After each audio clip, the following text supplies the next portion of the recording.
శ్రీమాత్రే నమః. దేవుడి పటాలను ఎన్ని రోజులకొకసారి శుభ్రం చేసుకోవాలి? తెల్లవారితే చాలు. చాలామంది భగవంతుడికి పూజలు చేస్తూ ఉంటారు. భగవంతుడికి భక్తి శ్రద్ధలతో, నియమనిష్టలతో పూజ చేస్తూ, ఉపవాసాలు ఉంటూ, భగవంతుడి యొక్క అనుగ్రహం ఎప్పుడు కలుగుతుందా అని వేచి చూస్తూ ఉంటారు.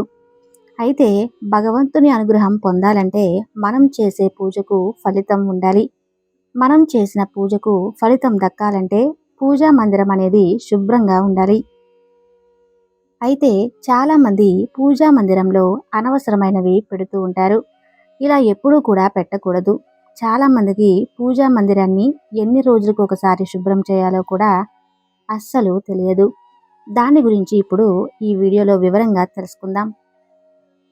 ముందుగా అందరూ జై శ్రీకృష్ణ అని కామెంట్ చేసి వీడియోని లైక్ చేయండి.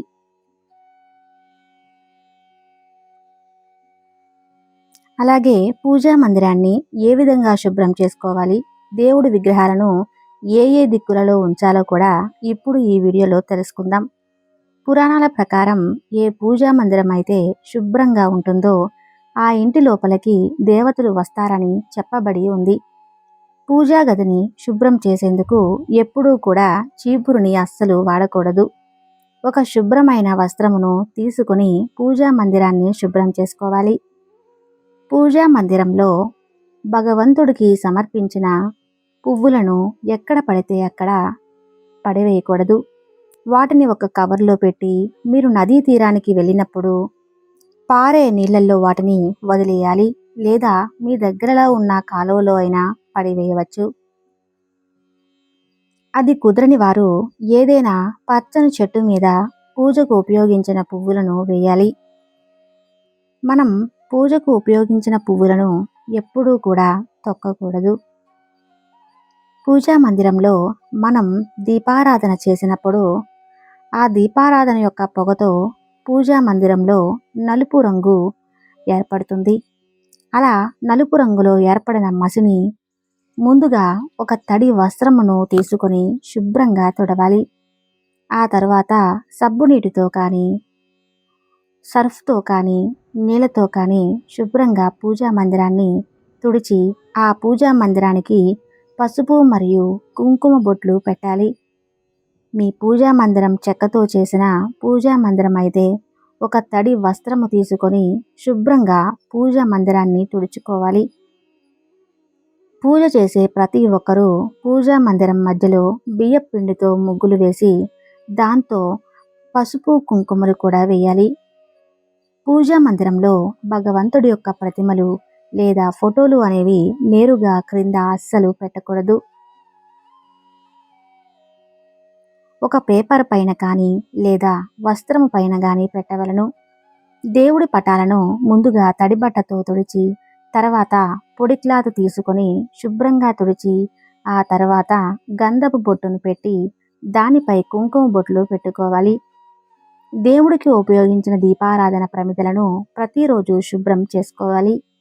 అయితే దీపారాధన ప్రమిదలు అనేవి జిడ్డుగా ఉండడం వలన వాటిని సబ్బు నీటితో నానబెట్టిన తర్వాత ఒక స్క్రబ్బర్తో శుభ్రంగా కడగవలను. అలాగే చింతపండు గుజ్జుతో కానీ పీతాంబరి పౌడర్తో కానీ మనం ఇత్తడి వస్తువులను శుభ్రం చేసుకున్నా సరిపోతుంది. దీపారాధన చేసేటప్పుడు ప్రమిదలు తడిగా అస్సలు ఉండకూడదు. అవి పూర్తిగా ఆరిన తర్వాతే దీపారాధనకు ఆ ప్రమిదలను వాడాలి. దేవుడికి ఉపయోగించిన రాగి పాత్రలు కానీ వెండి మరియు ఇత్తడి పాత్రలు కానీ చింతపండు గుజ్జుతో లేదా నిమ్మకాయతో శుభ్రం చేసుకోవచ్చు. వెండితో చేసిన చిన్న చిన్న ప్రమిదలను ఉప్పు నిమ్మకాయలతో లేదా పీతాంబరి పౌడర్తో శుభ్రం చేసుకోవచ్చు. అపరిశుభ్రంగా ఉన్న వస్తువులను దేవుడి పూజా మందిరంలో ఎప్పుడూ కూడా పూజకు అస్సలు వాడకూడదు. ఒకవేళ అలా చేస్తే ఆ పూజకు ఫలితం అనేది దక్కదు. దేవుడి పూజా మందిరాన్ని వారానికి ఒకసారి అయినా శుభ్రం చేసుకోవాలి. అయితే మంగళవారం నాడు కానీ శుక్రవారం రోజున కానీ పూజా మందిరాన్ని ఎట్టి పరిస్థితుల్లోనూ అస్సలు శుభ్రం చేయకూడదు. ఒకవేళ మంగళవారం లేదా శుక్రవారం రోజులలో పండుగ దినాలు వస్తే ముందు రోజు మీ పూజా మందిరాన్ని శుభ్రం చేసుకొని ఉంచుకోవాలి.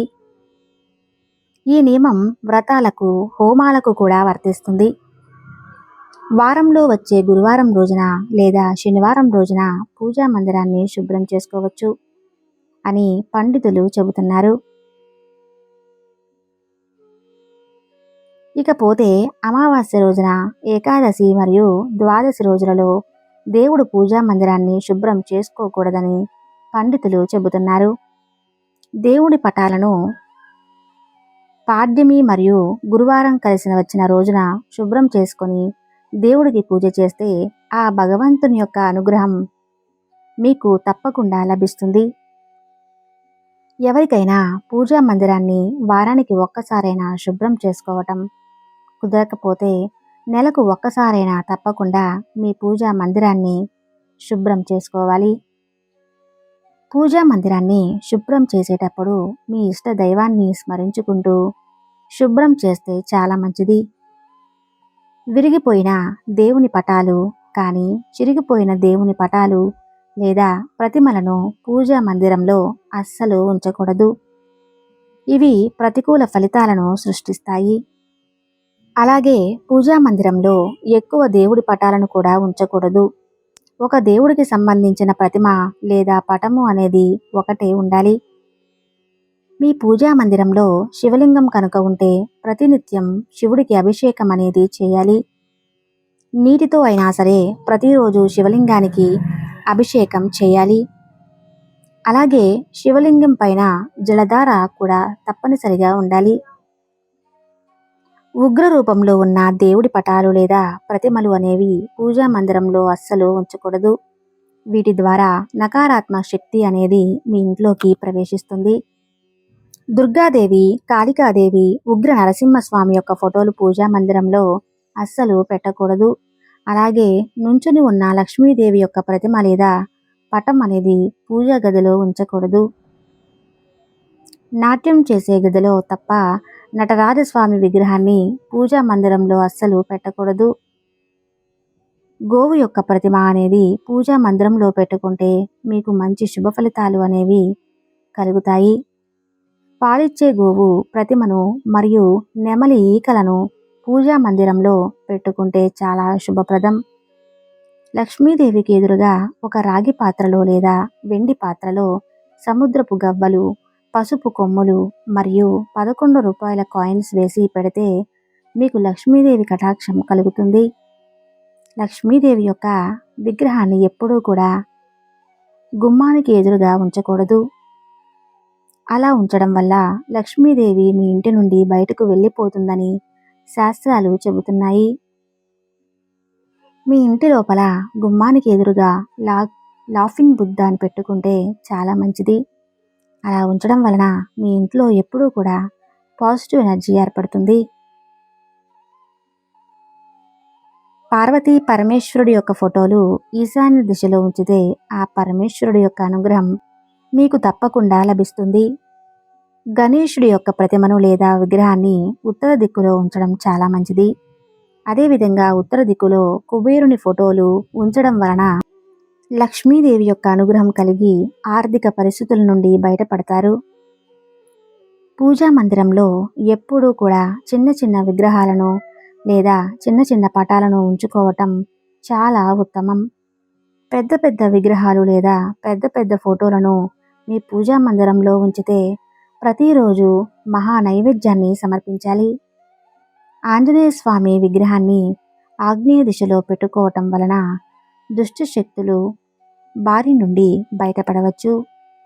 సాయిబాబా విగ్రహాన్ని వాయువ్య దిశలో పెట్టడం వలన మనశ్శాంతి అనేది మీకు కలుగుతుంది.